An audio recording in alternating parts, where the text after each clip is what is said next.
The Huns, a famous name associated with rapacious nomadic warriors, hell-bent upon the destruction of the Western Roman Empire. At least, this is the traditional historical narrative that springs to mind when we hear the word Hun.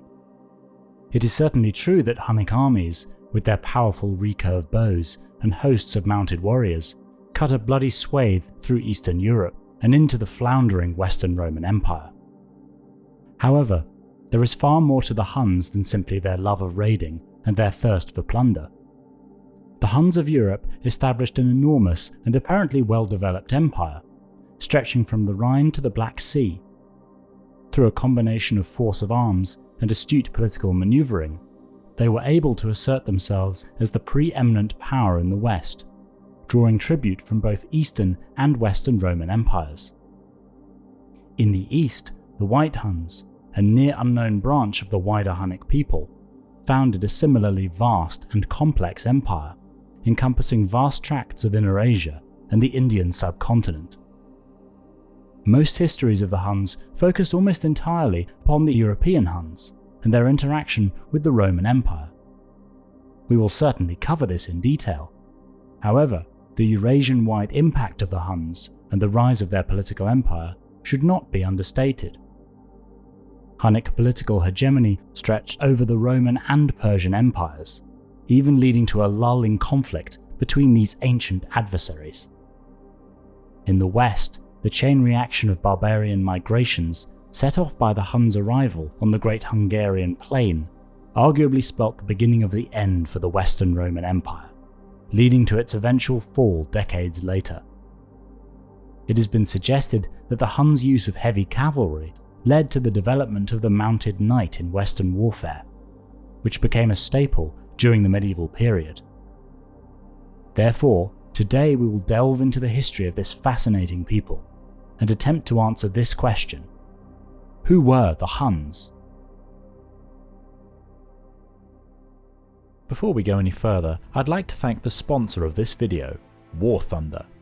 If you didn't already know, War Thunder is a large-scale multiplayer action game where players take control of a vast array of iconic military aircraft, ships and tanks, battling it out across land, air and sea in a variety of locations around the world. What's more, it's free to play. Encompassing military vehicles from the mid-20th century to the present day, War Thunder is known for its level of detail in faithfully representing real-world tanks, planes and ships. This detail extends to combat too. Destroying a tank's tracks will immobilize it, while puncturing an aircraft's fuel tank will start a fire. The recent Hornet Sting update has brought some fantastic graphical upgrades, making War Thunder's battles look and sound even better. The update has also brought two new fighters to the game, the Su-30 and the Fa-18, as well as reworked naval battles and many other improvements. War Thunder is available to play for free on PC, PlayStation and Xbox. Use the link in the description of this video. New players and those who haven't played War Thunder for 6 months or more will receive the special bonuses you see on screen now, including 100,000 Silver Lions. And if you want to battle on the go, download War Thunder Mobile on iOS or Android.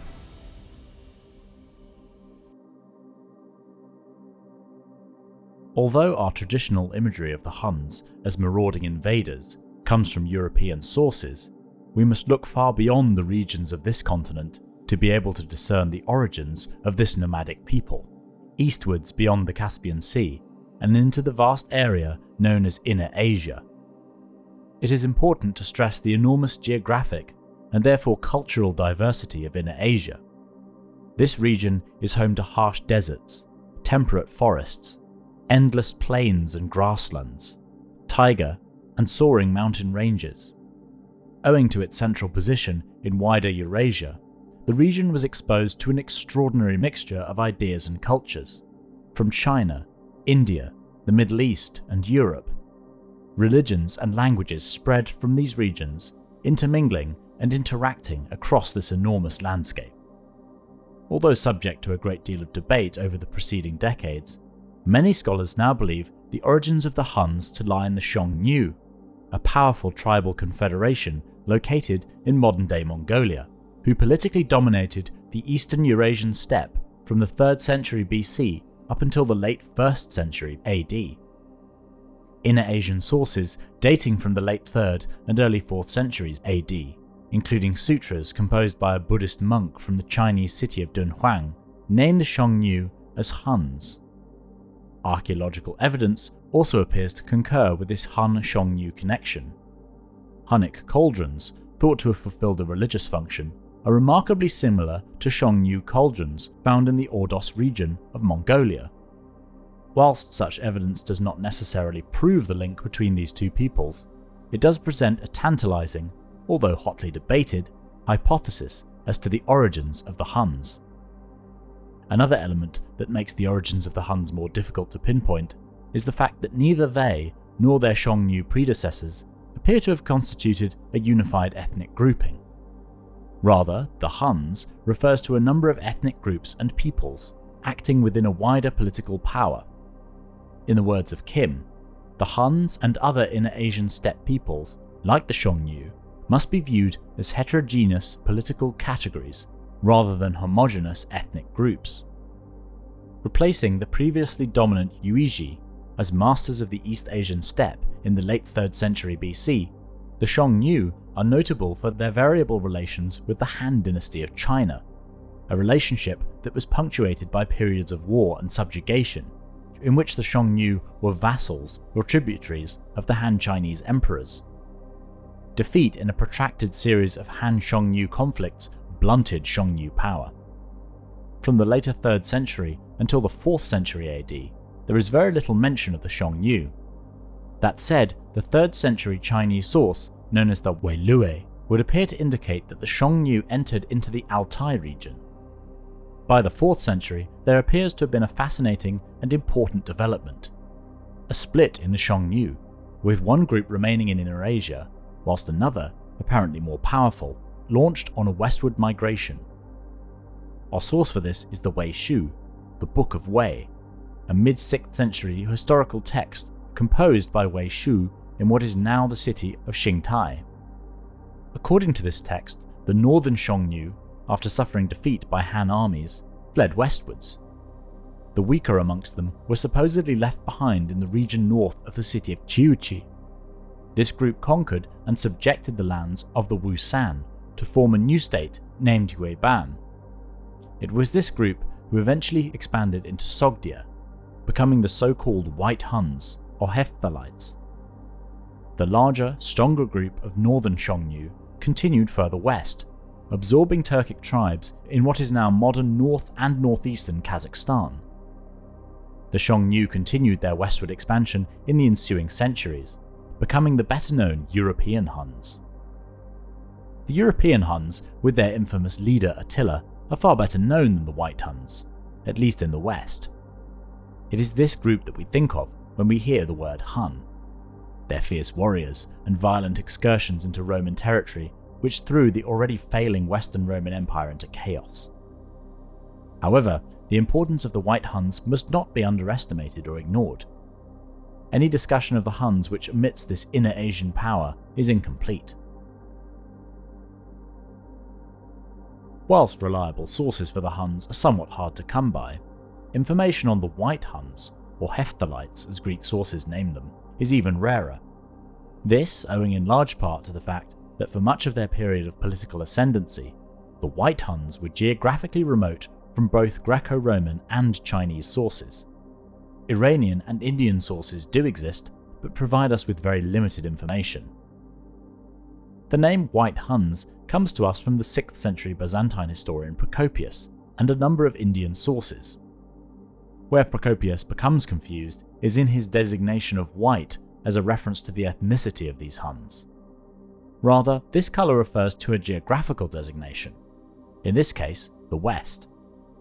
Amongst steppe societies, the association of white with the West is common. Black symbolises the north, red the south, and blue the east. If the origins of the White Huns lay in the Altai region, as many, although not all, scholars believe, the natural question that follows regards the cause of the westward and southward migration of the White Huns into Sogdia and Bactria, where they established their empire. Military pressure from the ascendant Roran Khaganate, further east in the 4th century AD, has traditionally been suggested as the reason for this movement, although more recent archaeological analysis points to the conclusion that the Hunnic migrations from the Altai region may have begun earlier than this. Climate change, which made the Altai region increasingly arid and inhospitable, has been suggested as a primary factor in the sudden White Hun southward migration during the 4th century. Whatever the reason for this migration, the White Huns emerged as a major political power by the mid-5th century AD, defeating and displacing the previously resident Kidarites. Intriguingly, the Kidarites themselves appear to have also migrated into Bactria from the north, almost a century earlier, and have actually been closely associated with the Huns by some scholars. Acting in concert with the Sasanian Persians, who had engaged in decades of conflict with the Kidarites, the White Huns seized Bactria, forcing the remnants of the vanquished Kidarites to flee southward to India. Peace with the Persians was not to last, as the newly powerful White Huns continued their violent expansion apace, claiming Persian territory in eastern Kushan-Shah. The Persian king Peroz attempted to arrest White Hun expansion, but several disastrous defeats at the hands of the Hephthalite king, Akshanwar, saw Persia effectively become a vassal of the White Huns. Peroz himself was even captured in battle twice by the Huns, and twice paid an enormous ransom in order to save himself. Apparently undeterred, Peroz's third and final great mistake came in 484 AD, when he was killed in battle against the White Huns. This series of resounding routs severely damaged the prestige of the mighty Sasanian Persian Empire, and established the White Huns as a power to be reckoned with. Hephthalite kings began intervening in internal Sasanian politics, playing the role of kingmaker on occasion, a role which allowed them to extract still greater tribute and land from the Persians. For example, in the 490s, Peroz's son Kavad elicited Hunnic aid in suppressing revolts, paying a heavy toll in gold for the privilege. Intriguingly, Hunnic pressure on the Persian Empire in the late 5th century precipitated an easing in hostilities between the Persians and the Romans, who had traditionally been at each other's throats. The pressure exerted on the Romans by the European Huns, as we shall see later, had a large part to play in this peaceful period too. In the course of the late 5th and early 6th centuries, the White Huns expanded eastwards into Kashgar and Khotan, Sogdia and modern-day Urumqi. To the south, they continued to harry the Kidarites, invading northwestern India and taking advantage of the weakened Gupta Empire in order to capture vast tracts of the subcontinent, including Uttar Pradesh, Rajputana, Punjab, and Kashmir. By the mid-6th century, the White Huns controlled an enormous empire, stretching from Persia in the west to modern western Xinjiang in the east, to central India in the south, right up to the steppes of Kazakhstan in the north. It was the rise of another power further east, the Gokturks, which would lead to the sudden and dramatic downfall of the White Huns in Central Asia. We shall return to this later, and for now move on to the history of the European Huns. Following the split in the Huns in the Altai region, the greater proportion made their way westwards. This inexorable movement saw them first absorb the Turkic Dingling tribes, a slow process which must have occurred over a number of decades, before reaching the Alans on the eastern edges of Europe. The Alans, themselves an Iranian nomadic pastoral people, were beset by Hunnic pressure. Many were absorbed by the Huns who occupied previously Alan territory, whilst large numbers fled westwards. This westward Hunnic expansion began a chain reaction of migrations which had dire consequences for the Roman Empire, particularly in the west. Pursued by the invading Huns, the Alans fled into the territory of the eastern Grithungi Goths on the shores of the Black Sea, who in turn were routed by the conquering Huns. The western Turvingi Goths were similarly unable to resist, and as a result, tens of thousands of Alan and Gothic refugees flooded the Danubian border of the Roman Empire, seeking safety from the invaders. It was Roman mishandling of these peoples that led to the disastrous defeat of the imperial field army at the Battle of Adrianople in 378 AD.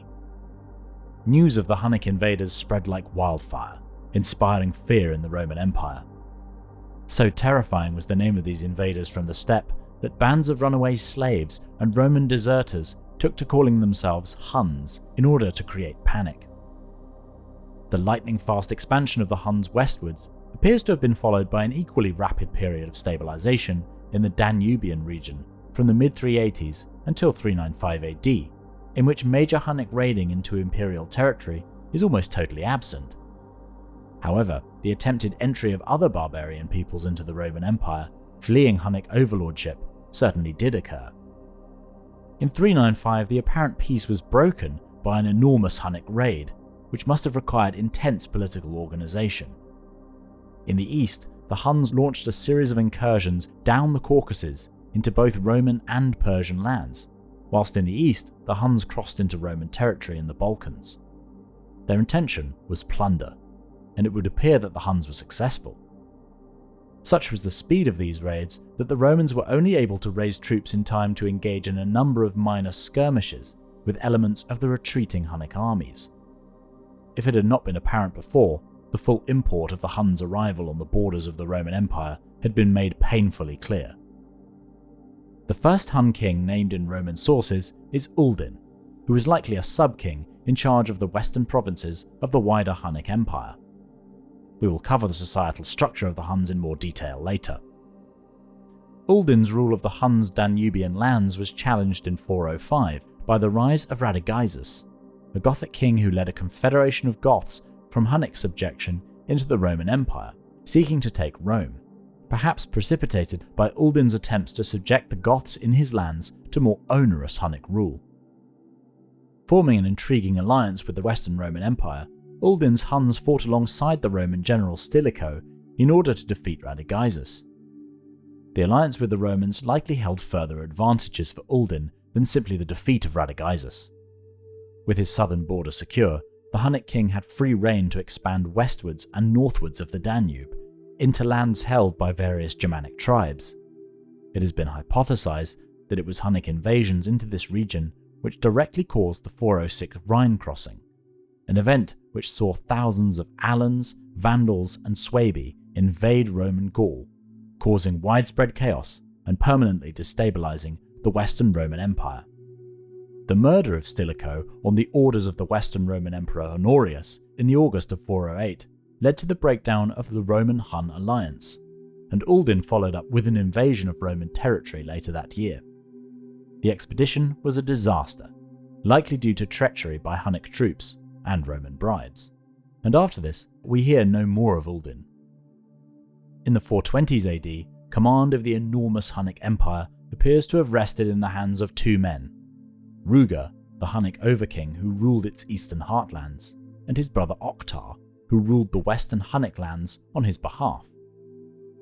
The reign of Ruga and Oktar was defined by a split in relations between Eastern and Western Roman empires. In the west, the Huns enjoyed friendly links with the Roman general Aetius and collaborated with him on occasion, as we shall see later in this video. Relations with the Eastern Empire, however, were altogether more hostile. In the early 420s, Ruga invaded Thrace, forcing Constantinople to pay him an annual tribute of 350 pounds of gold. However, the rampaging ascent of the Huns was checked somewhat by the death of both Ruga and Oktar in the 430s. Disaster struck in 430 AD when Oktar was handed a severe defeat at the hands of the Burgundians, a Germanic tribe dwelling just east of the Rhine. This defeat was only compounded by the death of Oktar himself. Furthermore, in another blow to the Huns, Ruga died, in circumstances unknown, in the year 434 or 435 AD. The Eastern Roman Empire, which the Huns had apparently been preparing to raid once again, heaved a sigh of relief. However, this uneasy peace was only to be a stay of execution. It was the ascension of Ruga's nephews, Bleda, and most infamous of all, Attila, who would spell disaster for the Romans, in particular the Western Empire. We shall return to this narrative later. For now, we shall consider the society of the Huns. Although the organisation of the Hunnic Empire has traditionally been thought of as a very loose tribal confederacy, lacking in central authority, this view has begun to be challenged by more recent scholarship.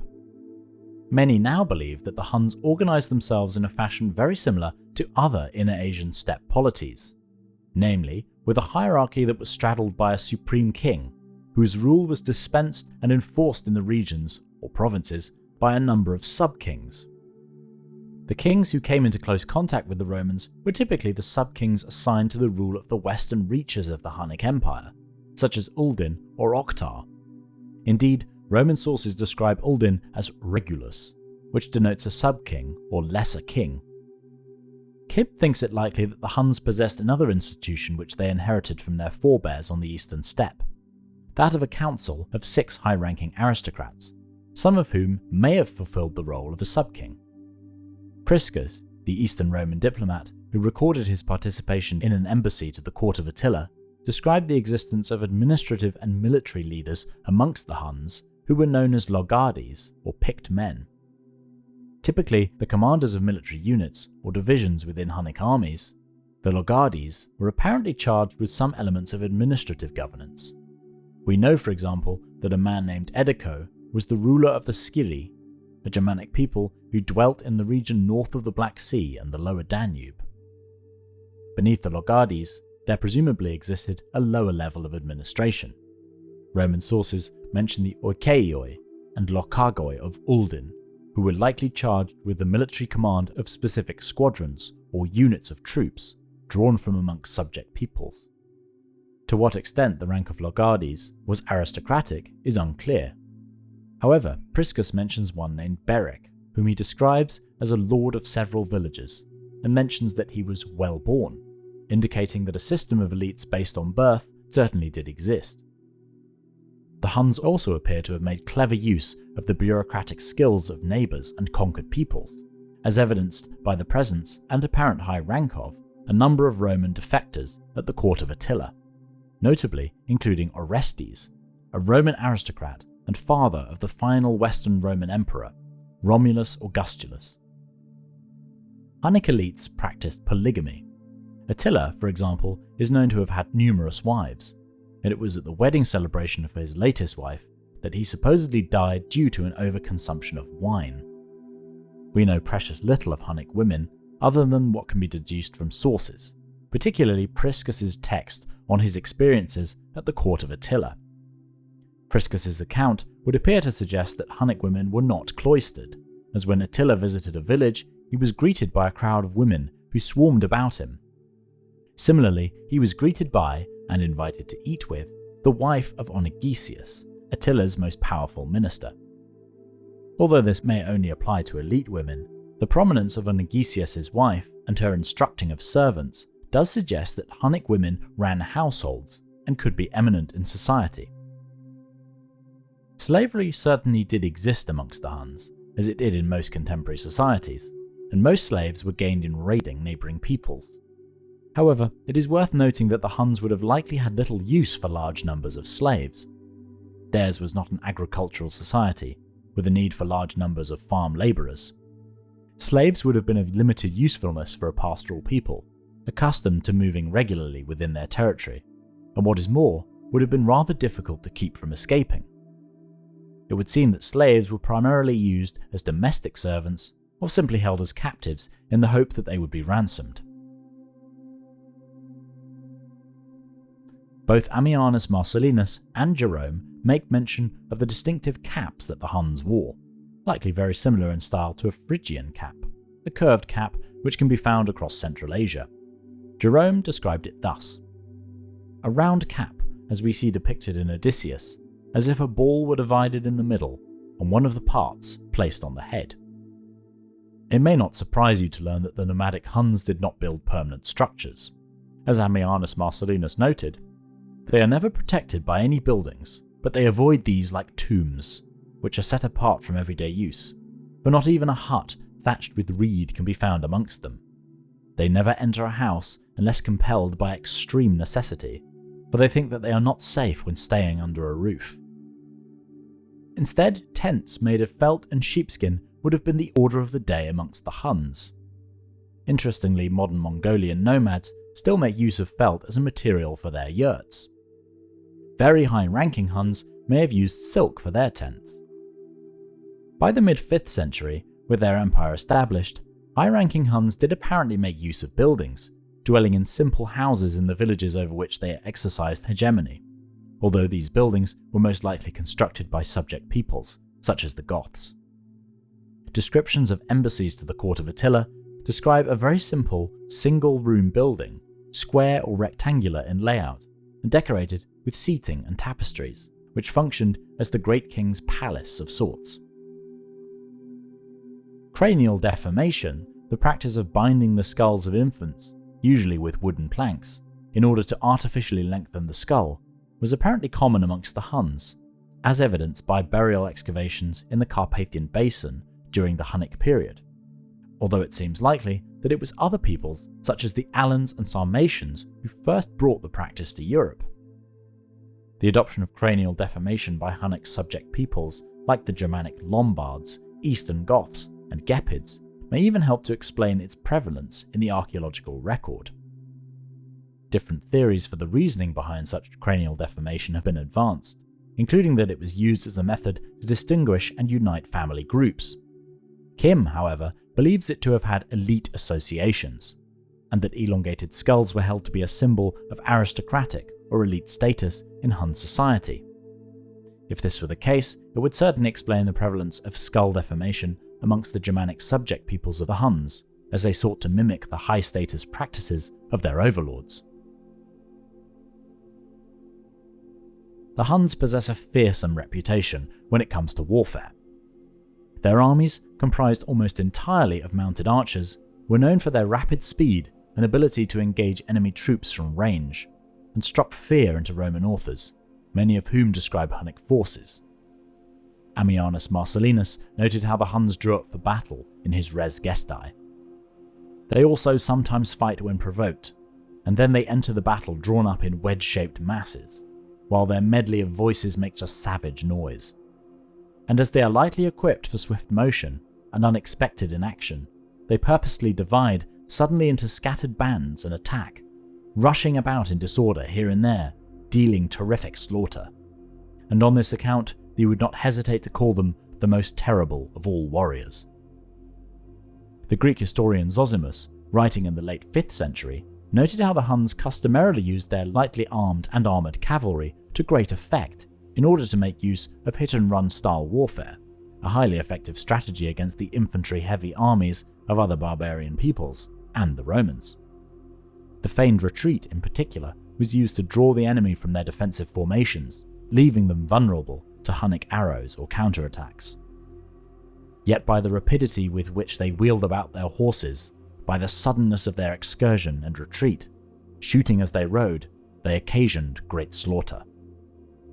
Hun armies appear to have been made up almost entirely of cavalry archers. Lightning fast and deadly from range, these mounted troops made the Huns very difficult to engage in battle. Hunnic archers could easily outmaneuver infantry formations, pouring wave upon wave of arrows into their opponents, not only inflicting heavy casualties, but breaking the enemy's resolve. According to Ammianus Marcellinus, the Huns were also customarily equipped with swords, and did not shy away from engaging in close combat. Massed cavalry charges would have been an extremely effective strategy for breaking enemy formations, and it is easy to imagine how the lightly armoured Hunnic cavalry would have combined charges with rapid withdrawals in order to avoid getting bogged down in a prolonged melee. The Huns' excellent archery skills, noted in various sources, are likely in large part down to their use of recurve bows, constructed of a composite of wood, horn, and sinew. Such a construction, in which horn and sinew are mounted to a core of wood, lent these relatively small bows enormous strength. The compact nature of the bow also made it far easier to use on horseback, and whilst moving at speed, particularly compared to the simple self bow, which owing to its size would be near impossible to effectively use on horseback. So effective was the Huns' use of mounted cavalry that Eastern Roman military strategy appears to have responded accordingly by increasingly incorporating large numbers of cavalry troops, many of them armed with bows. The Strategikon, a military manual attributed to the 6th century Byzantine emperor Maurice, recommends that Roman cavalrymen be armed with bows. In fact, so important is this weapon that the first chapter of the first book of the Strategikon makes the following dictates regarding the training of Roman troops. He should also shoot rapidly, mounted on his horse at a run, to the front, to the rear, the right, the left. He should practice leaping onto the horse. On horseback, at a run, he should fire 1 or 2 arrows rapidly and put the strung bow in its case, if it is wide enough, or in a half case designed for the purpose. Despite their reputation, Hunnic armies did suffer a number of defeats in open battle. Their hit-and-run tactics, whilst incredibly effective in raiding operations, could prove to be more problematic in a pitched battle, where the holding of ground was an important factor.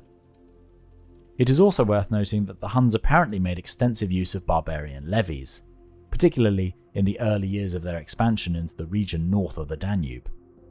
Levies would have most likely been drawn from the subject peoples over which the Huns ruled, who would owe service to their Hunnic overlords, or who were else coerced into fighting for the Huns. Kim cites the failed expedition of the Hunnic king Uldin as evidence of this. The victorious Romans sold thousands of captured Germanic prisoners of war into slavery, indicating the high numbers of Germanic troops in the Hun army. The Huns, as a nomadic people, are classically associated with pastoralism and transhumance. That is, moving with their livestock from one grazing ground to the next in seasonal cycles, typically inhabiting highland regions in the summer and lowland plains in the winter. Otto Mention-Helfen points out, however, that in the case of the Huns, this should not be taken to mean that the nomads were constantly on the move, forever wandering the steppe back and forth in search of verdant pasture. Rather, it would instead seem to be the case that the Huns practiced a kind of semi-nomadism. They would move from one region to another with the changing of the seasons, but these regional moves were fairly regular and fixed. Jordanes gives an example of this in his Getica, in reference to the Hunnic Altsiagiri tribe. The Altsiagiri are near Curzon, where the avaricious traders bring in the goods of Asia. In the summer they range the plains, their broad domains, wherever the pasturage of their cattle invites them, and they betake themselves in the winter beyond the Sea of Pontus. Debates about the movement of the Huns aside, their economy certainly rested upon the practice of animal husbandry. Sheep would have been the primary animal raised, and therefore likely the most important in an economic sense. Kept in large numbers, these animals provided the Huns with sustenance in the form of milk, cheese, and mutton, which would have been boiled in large pots. Tents were constructed of sheepskin and felt, itself made from wool. Wool and felt provided clothing, in particular the famous rounded caps of the Huns mentioned earlier. Sheep's leather was also used to create shoes. Slightly less clear is to what extent the Huns created linens from their wool. It has been argued that the linens mentioned in sources could have been imported. The Huns certainly raised cattle too, and also appear to have kept goats. Ammianus Marcellinus notes that they were in the habit of cladding their legs in goat skins, presumably to protect against the harsh winter climate of the Eurasian steppe. Intriguingly, there is evidence, including bones and depictions in plaques, to suggest that the Huns kept camels, likely 2 humped Bactrian camels. Such animals would have been of little practical use once the Huns settled in Europe, but would have proven useful further east, on the steppe north of the Black Sea and beyond. However, the total lack of mention of such animals in Byzantine sources indicates that if camels were kept, their numbers were rather small. Our Roman sources are unanimous in asserting that the Huns did not practice agriculture at all, instead relying on their flocks and a parasitic extractive relationship with sedentary peoples to provide themselves with sustenance. Ammianus Marcellinus noted that no one in their country ever ploughs a field or touches a plough handle. Once a local population had been subjected to Hunnic rule, such as the Germanic tribes in Hungary, they could very easily be pressured to supply the Huns with the fruits of agriculture, grains, crops, and other products. The Eastern Roman diplomat Priscus noted the Huns' extractive relationship with subject Gothic peoples. For these men have no concern for agriculture, but, like wolves, attack and steal the Goths' food supplies, with the result that the latter remain in the position of servants and themselves suffer food shortages. That said, evidence of rudimentary agriculture, such as implements for grinding grain, amongst the Sarmatians, and across the wider Pontic steppe in the early medieval period, may mean that the Huns did indeed practice a very basic level of agricultural cultivation. However, it seems fairly certain that in times of war, the Huns relied entirely upon their livestock to supply them with food. Furthermore, using the threat of invasion to extract gold from neighbouring powers, whilst not technically a part of the Hunnic economy per se, formed a major part of Hunnic strategy, and contributed vast sums to the coffers of Hunnic kings. In particular, the Romans proved to be a readily available source of precious metal, owing in large part thanks to their practice of paying off raiders and federate troops alike, a practice which only appears to have increased during the 5th century. During the 440s, the Eastern Roman Empire paid Attila's Huns approximately £13,000 of gold, a staggering amount, but by no means without precedent. In 408 alone, the Western Empire is reported by the historian Olympiodorus to have paid £4,000 to Alaric the Goth to induce him to leave Italy. It is worth putting these payments into perspective, as in the 5th century, the revenue of the Eastern Empire is estimated to have been approximately £270,000 of gold. In comparison, £13,000 to the Huns to avoid a costly and lengthy defensive campaign appears to be almost good value. If payment was not forthcoming, raiding itself was also no doubt a rather lucrative business for the Huns, yielding not only treasures and loot, but also slaves who could be sold in the slave markets east of the Roman frontier, or even to Roman slavers. High-value prisoners could even be ransomed back to their families. It may well also be the case that Roman coinage, taken in raids or as part of imperial payoffs, was used within the Hunnic Empire as a method of payment. Trade, whilst apparently not conducted on a particularly large scale, was carried out between the Huns and the Romans. In order to carefully limit the type and quantity of goods being transferred into Hunnic territory, the imperial authorities permitted trade to occur only once a year at a dedicated fair held on the banks of the Danube, likely in late spring or early summer. Items such as weapons were expressly forbidden to be exported from Roman territory to the barbarians, and despite an earlier law of 368 AD forbidding the sale of wine to barbarians, the Eastern Roman diplomat Priscus reported that wine was being consumed in large quantities at the court of Attila. That said, it is entirely possible that such a luxury was being obtained on the black market.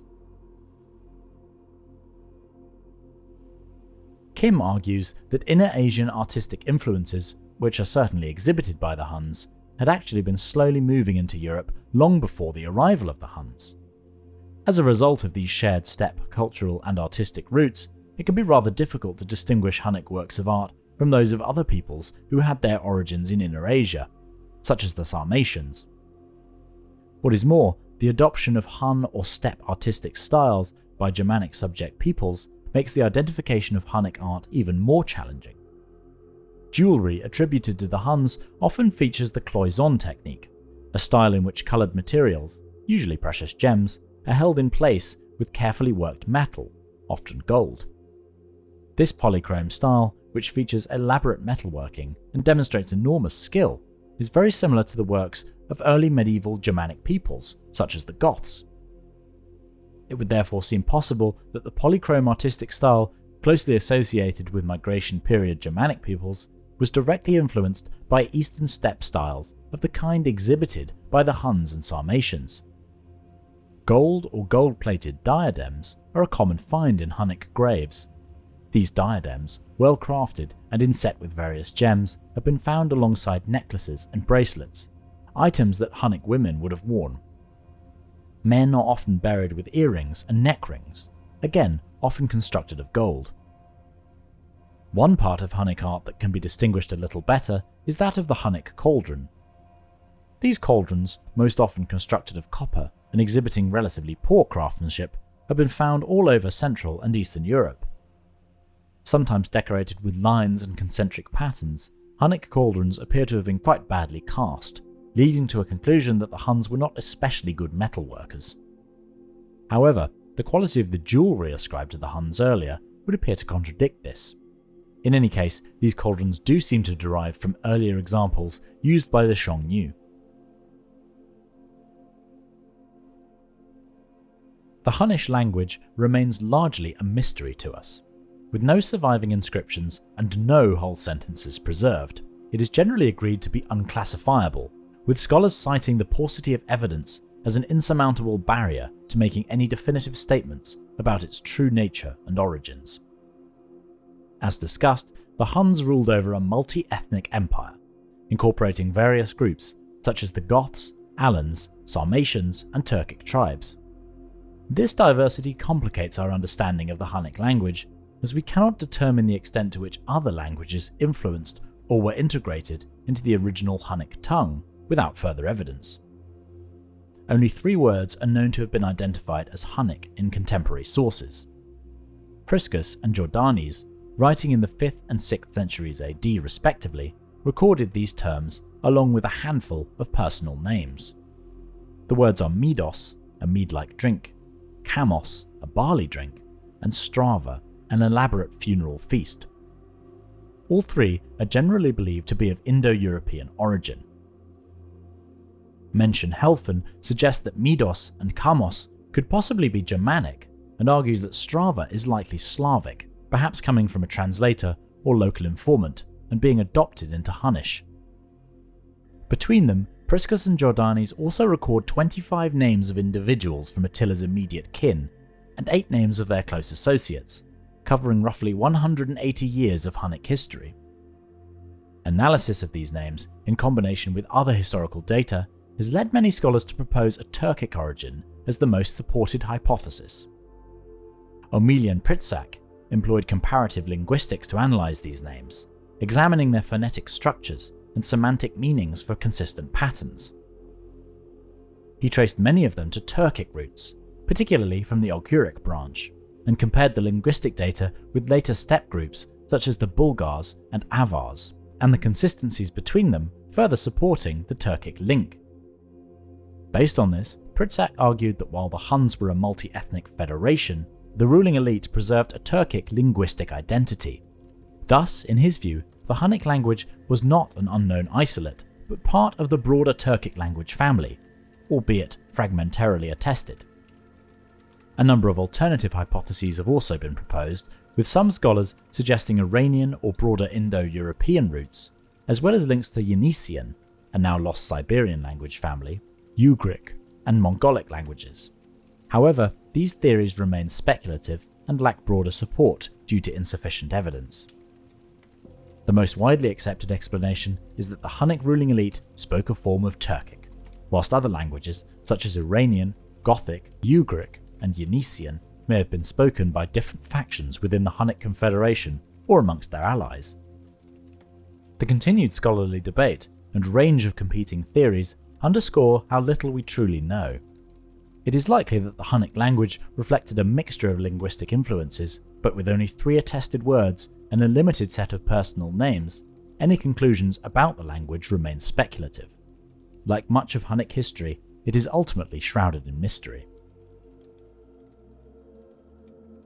Ammianus Marcellinus claimed that the Huns had no religion, and altogether lacked a moral code. Like unreasoning beasts, they are utterly ignorant of the difference between right and wrong. They are deceitful and ambiguous in speech, never bound by any reverence for religion or for superstition.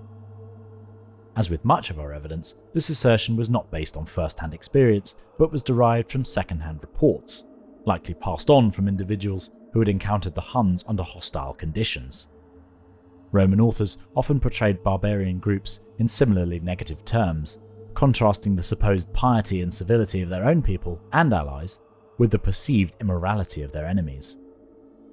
Despite the bias of these sources and the scarcity of evidence, there are indications that the Huns practiced their own form of pagan ritual and religious practice. Marcellinus reports that the Huns did not wash their clothes, instead wearing them until they had been reduced to rags. Whilst he presents this as a further proof of their barbarity, Mention Helfen argues that the custom may have been rooted in a desire to avoid offending a water spirit, citing similar practices amongst Turkic and Mongol peoples. He points to archaeological discoveries of Hunnic bronze cauldrons buried near running water as suggesting a link to springtime rituals or offerings. It is also likely that the Huns crafted small idols from wood, metal, or stone due to parallels with other steppe tribes, and a Byzantine source that records similar Hunnic religious practices in Crimea during the 6th century. There is evidence to suggest the presence and high status of shamans in Hunnic society, with historians pointing to the names Atakam and Eskam, containing the Turkic root kam, meaning shaman, as strong proof. These individuals are known to have been high rank in Hunnic society, indicating that shamans may have belonged to the elite and were held in high esteem. The Hunnic spiritual framework appears to have included a widespread belief in divination and soothsaying. Jordanes reports that Attila sought counsel of omens in all warfare and consulted haruspices, interpreters of entrails, for guidance. Priscus, during a visit to Attila's court, observed the ruler showing special attention to his son Ernak, whilst disregarding his other sons. Attila, however, remained immovable and of unchanging countenance, nor by word or act did he betray anything approaching to a smile of merriment, except at the entry of Ernas, his youngest son, whom he pulled by the cheek and gazed upon with a calm look of satisfaction. Upon inquiry, a Latin-speaking Hun explained that a seer had prophesied the temporary downfall of Attila's genos, which would then be restored through Ernak. If accurate, this suggests that political prophecy held very real influence within the Hunnic court and over Attila's actions. Violent ritual also played a role in Hunnic religious expression. Both Ammianus and Sidonius Apollinaris report that the Huns engaged in ritualistic mourning after Attila's death, before celebrating a strava, a funeral feast, over his tomb. Then, as is the custom of that race, they plucked out the hair of their heads and made their faces hideous with deep wounds, that the renowned warrior might be mourned, not by effeminate wailing and tears, but by the blood of men. Sidonius similarly describes the self-wounding of the Huns and how they would tear and gouge at their cheeks in mourning. Priscus additionally claims that prisoners were sacrificed to victory during military campaigns, although this may be apocryphal, as it is not corroborated in other sources. The Huns are also associated with the worship of a sacred sword, although this cannot be firmly established.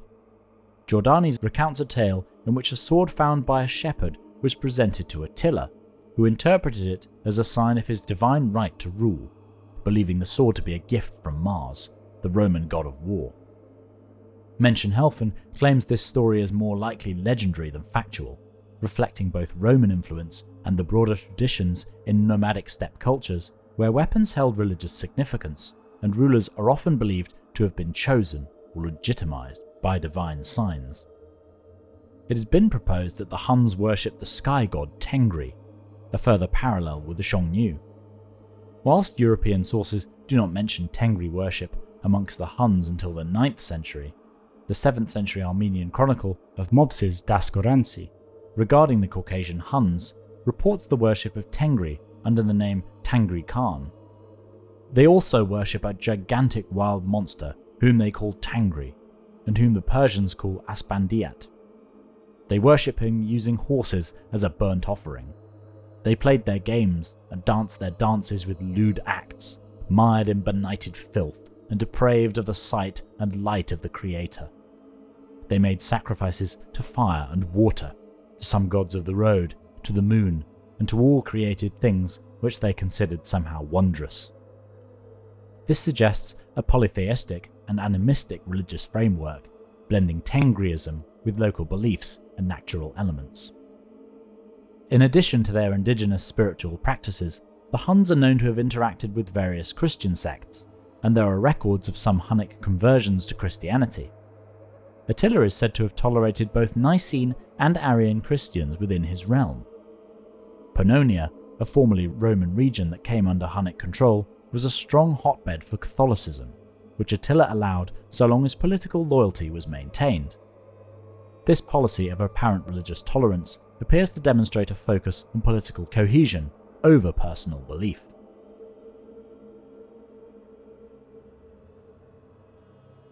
The death of Ruger in 434 or 435 AD saw his nephews Bleda and Attila ascend to the kingship of the Huns, Bleda in the east and Attila in the west.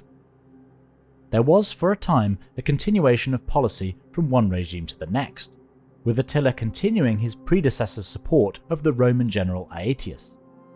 With Hunnic support, Aetius was able to defeat the Burgundians in 437 AD and the Visigoths, who were menacing southern Gaul, in 438 AD. With control of Gaul effectively re-established, the Romans planned a joint east-west campaign to capture the North African provinces, which had been taken by the Vandals and Alans, a plan which was swiftly ended by the sudden Hunnic invasion of the Balkans in 441 AD. Hunnic incursions were ended the following year when the Romans agreed to the payment of tribute. What occurred following this brief campaign was a notable shift in Hun leadership.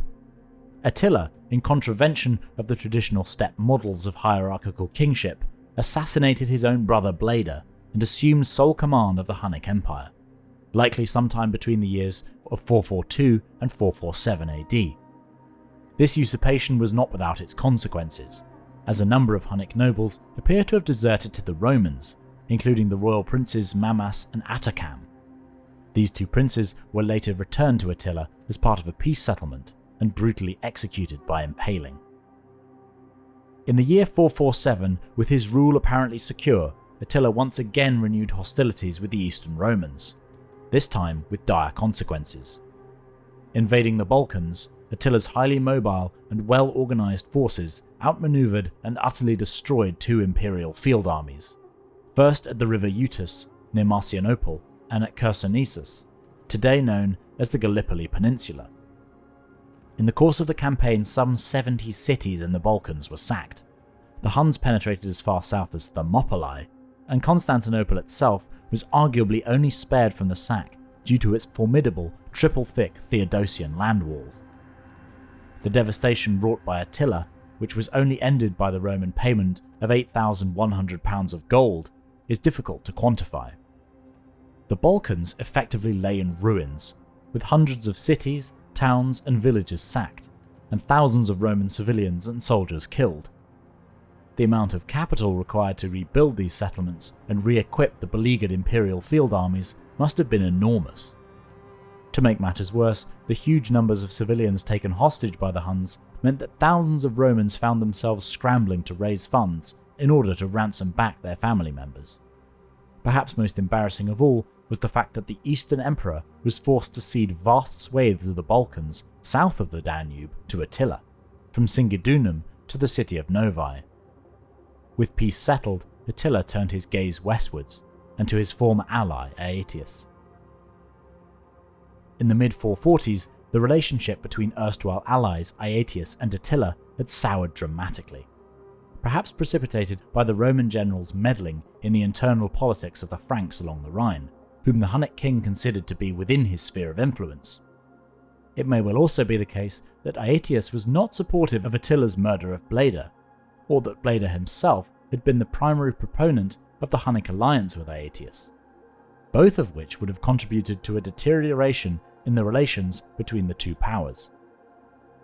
Whatever the cause, in 451 AD, a Hunnic host crossed the Rhine, swiftly conquering the disputed Frankish tribes on the banks of the river, before advancing into Gaul in search of the Western Roman field army.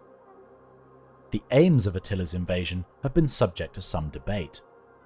Establishing overlordship over the Franks was certainly amongst Attila's aims, but he likely sought more than just this.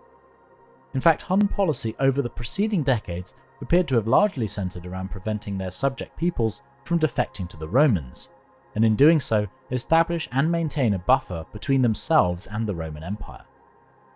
Attila's swift withdrawal from his newly captured territories south of the Danube, and the establishment of client realms subject to his overlordship, appears to support this idea. Of course, the extraction of tribute was also a primary goal of Hun foreign policy.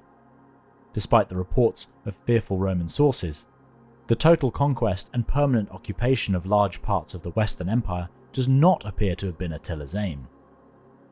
Cutting a path through northern Gaul, the Huns sought to engage and defeat Aetius in battle, and in doing so forced the Western Emperor Valentinian III to sue for peace and pay tribute.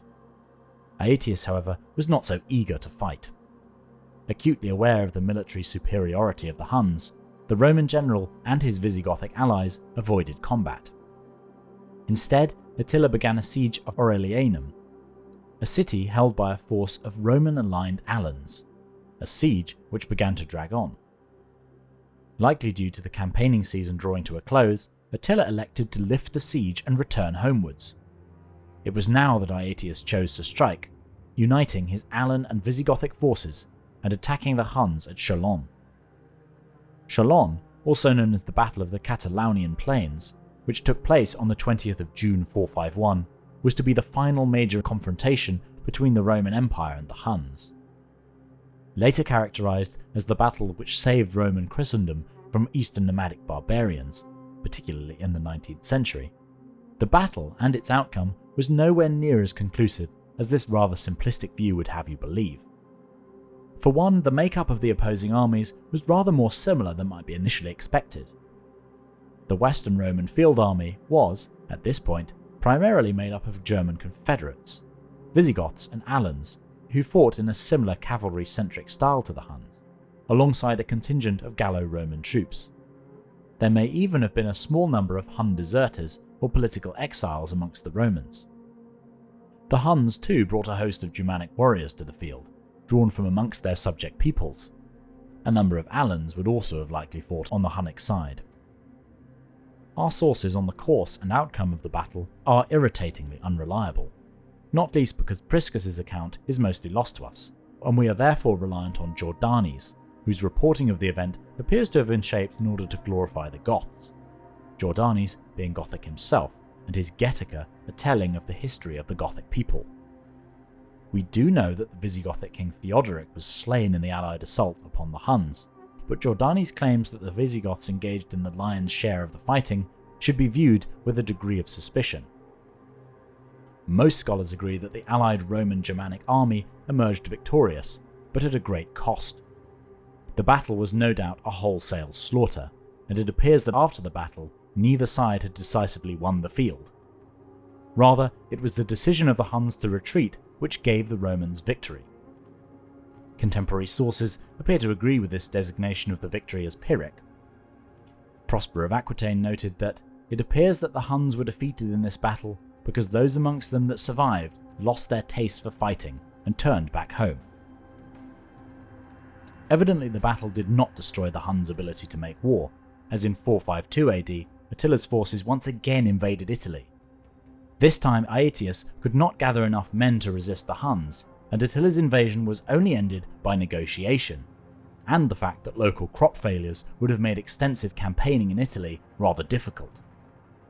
A Roman embassy, which included Pope Leo I, met the Hunnic king near Mantua and agreed to the payment of tribute. Apparently satisfied, Attila withdrew back to the Hunnic heartlands. In early 453, the Huns appeared to be in their strongest position ever. Attila commanded an empire which stretched from the Black Sea to the Baltic, and extracted vast tribute from both the Western and Eastern Roman empires. Hunnic armies inspired terror across Europe. However, it was at this apparent zenith that a disaster would strike the European Huns, which would lead to the sudden and rapid breakup of their empire, the death of Attila. According to Jordanes, who was in turn citing Priscus, Attila died at a feast to celebrate his wedding to a new wife. He had given himself up to excessive joy at his wedding, and as he lay on his back, heavy with wine and sleep, a rush of superfluous blood, which would ordinarily have flowed from his nose, streamed in deadly course down his throat and killed him, since it was hindered in the usual passages. Thus did drunkenness put a disgraceful end to a king renowned in war. The usurpation of Attila had no doubt required a number of political purges in order to establish and maintain his rule. The inclusion of clauses in Hun-Roman treaties requiring the return of political prisoners is perhaps evidence of this. The sudden death of Attila, with no clear heir, apparently reopened these political wounds, leading to a fierce civil war, apparently waged between various Hunnic factions and involving Attila's three sons, Elac, Dengizic, and Ernak. In the volatile political climate that followed Attila's death, several of the Huns' Germanic subject peoples took advantage of the opportunity to revolt, in an attempt to assert their independence. First, the Gepids, who defeated the Huns at the Battle of Nidau in 453 AD, at which Elac himself was killed, and then a group of Goths known as the Amali, who defeated the Huns in 456 or 457. Although extremely damaging to Hunnic power, these defeats did not totally destroy the Huns. Attila's surviving sons, Dengisich and Ernak, ruled the remnants of the once mighty empire. Their rule centered on the lands north of the Danube and close to the shores of the Black Sea. Severely reduced in power and prestige, the Huns also had to deal with a new influx of Turkic-speaking Oghur peoples, migrating from the east, who exerted political and diplomatic pressure, further restricting Hunnic influence. In 465 or 466, a request from the brothers to establish a marketplace on the Danube was rejected by Constantinople, and in 467, Dengisich invaded Roman territory south of the Danube. He was defeated by a Gothic force and killed in the process, his severed head being brought to Constantinople in 469. The fate of the final brother, Ernak, is unclear, although Hyun Jin Kim argues that the Huns in Europe persisted under Ernak as the Kutrigur and Utigur peoples, as so-called Bulgar Huns. This theory is, however, highly debated. After the death of Dengisich, it seems highly likely that the remnants of the Huns, scattered and lacking strong political leadership, were slowly absorbed by surrounding peoples, such as the westward migrating Bulgars. In the east, the rule of the White Huns, or Hephthalites, endured, but was effectively ended by the formation of the First Turkic Khaganate, or Gokturk Khaganate, in the 550s AD. Relishing the opportunity to strike an old enemy, the Sasanian Persian king Khusro I, in alliance with the ascendant Gokturks, utterly defeated the White Huns at the Battle of Gol Zariun, in around the year 557 AD. Their political hegemony broken, the empire of the White Huns splintered into dozens of small semi-independent realms, falling under Sasanian or Gokturk overlordship. Nominally independent White Hun principalities in Bactria were eventually subjected to Turkic rule in around the year 580 AD. Although their political independence was ended, the White Huns endure in their historical record, firstly participating in raiding against the Persians on behalf of the Gokturks in the early 7th century. Following a period of resistance, the White Hun principalities were invaded and forced to pay tribute to the Rashidun Caliphate, and latterly the Umayyad Caliphate. Perhaps the last active mention of the White Huns came at the end of the 7th century and beginning of the 8th century, when they participated in two rebellions against the Umayyad Caliphate, firstly capturing the region of Khorasan and then Bactria. The recapture of Bactria by Muslim troops in 710 AD and the execution of the Hephthalite ruler Nezak Tarkan marks the final flourish of the White Huns. So ended the Huns, a people who had an astounding impact upon the history of both Central Asia and Europe. In the east, the White Huns established an enormous empire which stretched as far as central India and proved to be an immensely powerful political presence, dominating Sasanian imperial politics for decades. In the west, the arrival of the Huns and their subsequent campaigns fundamentally and irrevocably altered the political landscape of Europe, permanently destabilizing the failing Western Roman Empire and paving the way for the foundation of the fledgling barbarian kingdoms, which would fill the vacuum created by its fall. Although Attila's mighty empire was short-lived, the effects of its existence can be felt centuries and even millennia later, right down to the present.